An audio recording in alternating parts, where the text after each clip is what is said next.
What if nothing in your life has ever been random?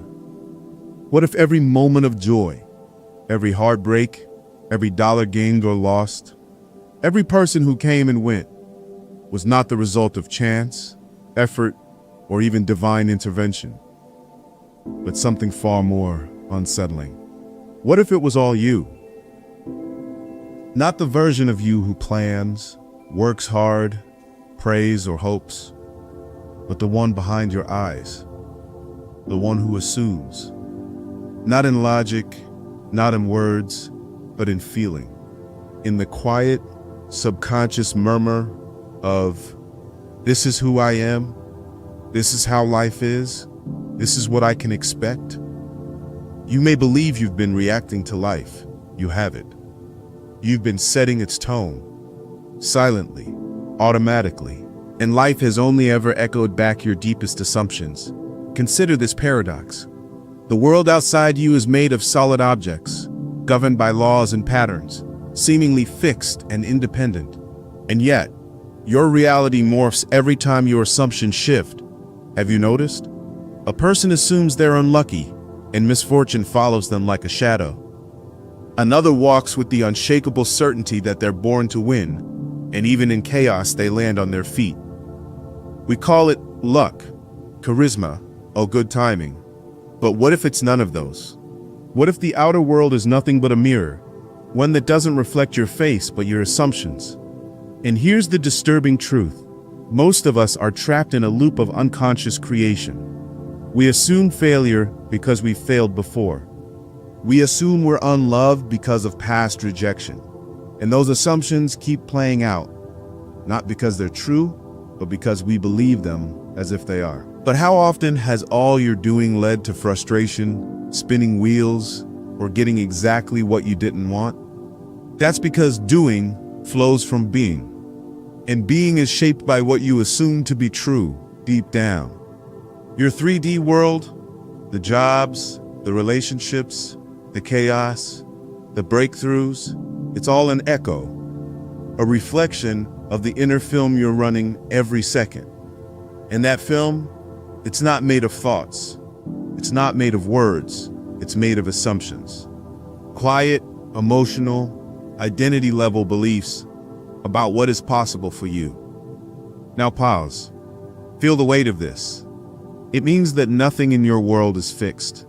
Not your identity, not your circumstances, not even the so-called facts of your life. It also means that the very thing you've been trying to change, the outside world, was never the problem to begin with. It was always the symptom. And the cause? The feeling you hold without question. The assumption you wear like skin. But how did this happen? How did we end up hypnotized by our own inner monologue, not realizing it's been writing the script of our lives all along? Before we can unlock the law of assumption, we must confront something darker, something hidden. Why do we resist this truth so much? Why do we cling to logic, action, invisible cause and effect, when history, mystics, and modern minds alike have whispered again and again that reality is malleable and the self is the mold? There's something in us that fears this power, something terrified of imagining too boldly, of assuming too freely. Because if imagination is the only reality, then who are we without our limits? Who are we without our stories of struggle? So now you stand at the edge of something dangerous, because knowledge like this isn't safe. It demands responsibility. It strips you of the right to say, this is just how things are, and it leaves you with only one question echoing louder than the rest. If I've been unconsciously creating my world all along, what happens when I do it on purpose? What you're about to uncover next will explain why this power has remained buried beneath fear, shame, and generational conditioning. Why your own mind became the greatest deceiver. And once you see it, you can never go back. From the moment you were born, the world began assigning you meanings, names, roles, categories, identities. And without realizing it, you began assuming them as truth. You're shy. You're not athletic. You're good at math. You're just like your father. These weren't just words, they became silent assumptions embedded into your psyche, forming the blueprint from which your life would unfold. This wasn't your fault, it was conditioning. The people around you, unaware of the power of assumption themselves, projected their own limitations onto you, and you absorbed them, not because they were true, but because repetition made them feel real. Psychologists like Carl Jung spoke of the collective unconscious, the inherited psychic material passed down through generations. And within this collective story is a lie so subtle it's almost undetectable. That your identity is fixed, and that reality is external, solid, immovable. But the law of assumption rips through that illusion. When you assume a new identity, not as a mental affirmation, but as a living emotional state, reality bends, not symbolically, but literally. Mitzi once declared, "There are no facts, only interpretations." And this becomes deeply relevant when you realize how the mind filters reality, not based on truth, but on the assumptions it's been programmed to expect. You assume people don't listen to you, suddenly they interrupt. You assume wealth is hard to attain, opportunities dry up. This isn't mystical thinking, it's the cognitive bias called confirmation bias, where the brain filters and highlights only what aligns with its beliefs. But what lies deeper than beliefs are assumptions. Beliefs fused with identity. This is where the law of assumption operates, at the root of the self, where thought becomes state and state becomes world. Viktor Frankl, who survived the horrors of the Holocaust, discovered something profound in the midst of suffering. Between stimulus and response, there is a space. And in that space lies your power to choose your assumption. It's that choice, not circumstance, that determines destiny. But here's the catch. Most people never find that space. They are on autopilot, reacting from the assumptions they never chose but inherited. Trapped in a psychological loop that repeats the same struggles, the same patterns, the same inner dialogue dressed in different costumes. Schopenhauer once said, "A man can do what he wants, but not want what he wants." But what if you could want deliberately?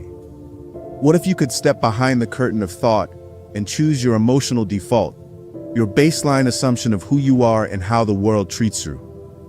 This is what the world hides, because a self-governing mind is a dangerous mind. A mind that understands its assumption is creative power cannot be manipulated by fear, shame, or scarcity. It becomes sovereign, and sovereignty threatens systems built on disempowerment. Does this make sense that the mind isn't wondering? It's mind in death. The real reason people stay stuck is not because change is hard, it's because assumption feels like truth. If you've always assumed love equals pain, you will reject healthy love. If you've always assumed visibility brings danger, you will sabotage success. These assumptions are not conscious decisions. They are emotional echoes of past wounds, inherited beliefs, and societal programming. The only way out is radical awareness, not just of what you think, but of what you automatically feel to be true about life. That's where the trap lies. Buried so deep, it masquerades as reality itself. But you're beginning to see the pattern now. You're starting to feel it, the tension between who you've been and who you actually are. And that tension is not a flaw, it's an invitation. An inner rebellion is coming, one that doesn't require changing the world outside, but dissolving the false scaffolding of assumed limitations inside. Because once you pierce that illusion, the cage disappears. What happens next is not self-help, it's self-liberation. Every day people walk through life with their eyes wide open, but their awareness sealed shut, not realizing they're prisoners of an invisible architecture, the architecture of unconscious assumption. They chase goals, relationships, recognition, hoping these things will finally free them, unaware that the walls holding them back are not built of circumstance, but of expectation. The world seems to move stubbornly, refusing to change, because they're unknowingly imagining the same outcomes over and over, locked into emotional patterns disguised as truth. Neurologically, this isn't a metaphor, it's biology. The brain's reticular activating system filters out anything that doesn't match the assumptions you emotionally believe to be real. You could be surrounded by love, but if you assume abandonment, you'll find rejection in every interaction. You could be on the brink of opportunity, but if you assume you're unworthy, you'll overlook the open doors or find reasons not to walk through them. This is not fate. It's feedback. Life reflects your internal state, not to punish you, but to reveal what you are assuming is real. And most of those assumptions were formed long before you had the capacity to question them. They came from a child's logic, a world where love had to be earned, where value was conditional, where safety depended on conformity. As adults, we continue living through those outdated scripts, never realizing that the stage we're acting on is one we've unconsciously built. Cultural conditioning plays its part too. We're taught to be realistic, to temper our expectations, to prepare for disappointment. Because wanting too much is dangerous, assuming too much is arrogant. But the truth is, the real danger lies in assuming too little, because that's how entire lifetimes pass unlived. People stuck in versions of themselves they outgrew long ago. They call it being mature or practical, but it's really just fear wearing a mask of wisdom. This is how the law of assumption becomes not just a spiritual idea, but a radical act of defiance. To assume the feeling of the wish fulfilled in a world that tells you to settle is to reclaim your authorship. It's psychological rebellion. You stop being a product of your past and become the cause of your future. But the cost of that shift is high. You must first confront every assumption that has defined you. The ones that whisper not enough, too late, who do you think you are? You must drag them into the light, question their origin, and feel the grief of the self you had to become to survive. Only then can you rewrite the story, not with affirmations, but with embodiment, living from the state of the desired reality as if it were already yours, not pretending, not wishing, but knowing. This knowing, this inner certainty, is not about effort or logic. It's about resonance. When your inner state matches the frequency of your desire, reality conforms, not instantly, but inevitably. That's not magic. That's alignment. And yet, most people never get there. Not because they can't, but because they never break the trance of assumed limitations. The world doesn't resist your dreams. It reflects your refusal to feel worthy of them. But once you begin to question that refusal, once you allow yourself to feel, really feel, the reality you desire is already true, the mirror begins to shift. The 3D world rearranges itself. Not because you pushed harder, but because you finally stopped living as the version of you that assumed it never could happen. And that version of you is dying now. Quietly. Because something deeper is waking up. And this awakening isn't loud. It doesn't come with fireworks or grand announcements. It arrives like a quiet rebellion in your chest, a secret defiance against everything you were taught to believe about yourself and the limits of this world. You begin to walk differently, not because anything outside has changed yet, but because something inside has shifted permanently. You no longer ask, will it happen? You start to ask, who must I become to feel it already done? And in that shift, time starts to dissolve. You see, the law of assumption does not operate within linear cause and effect. It exists outside of time, where the emotional state of the desired outcome collapses the illusion of waiting. You feel wealthy, and soon money begins to flow. Not because of the feeling, but because the feeling is the reality. You feel loved, and people respond to your energy like a forgotten melody they suddenly remember. You've entered the realm of the imaginal, where the world no longer decides who you are because you have already decided. In this space, stories collapse. You are no longer a victim of your upbringing, your trauma, your bank account, or your appearance. These were echoes of the assumptions you inherited, and now you are free to choose again. The ego will fight this. It will scream that you're being delusional, reckless, unrealistic. But what is realism but collective agreement on limitation? The ones who change the world Da Vinci, Tesla, Mandela, even mystics like Neville Goddard, all broke with consensus reality by assuming something greater, even when there was no evidence. Especially when there was no evidence. Because assumption creates evidence. Assumption precedes form. It is the seed from which reality blooms. And when you live from the end, from the emotional, sensory knowing that it is already done, you step into your role as creator, not through force, but through frequency. The world is not outside of you. It is within your imagination, playing out like a lucid dream. And most are sleepwalking through it, reacting to shadows they call facts. But you are waking up. You are beginning to feel the difference between reacting and assuming, between trying and knowing. And once you fully step into that knowing, everything, your identity, your relationships, your abundance, starts to bend toward your new state of being, not by magic, but by law. This is the quiet miracle. Not the world changing first, but your assumption shifting so completely, so deeply, that the world has no choice but to follow. Now you begin to realize the greatest illusion was believing that external change leads to inner transformation, when in truth, it's the inner shift, the invisible decision to assume differently, that alters everything outside. This is the rebellion, not in words or protest, but in becoming emotionally unavailable to the old story. You stop chasing love because you are love. You stop begging for abundance because you already embody wealth. This doesn't mean you never take action. On the contrary, your actions become magnetic, precise, and aligned because they emerge from certainty, not desperation. When you live from the end, you're no longer waiting for permission. You're not hoping or wishing, you're occupying. This is what mystics meant when they said the kingdom of heaven is within you. They weren't speaking in metaphor.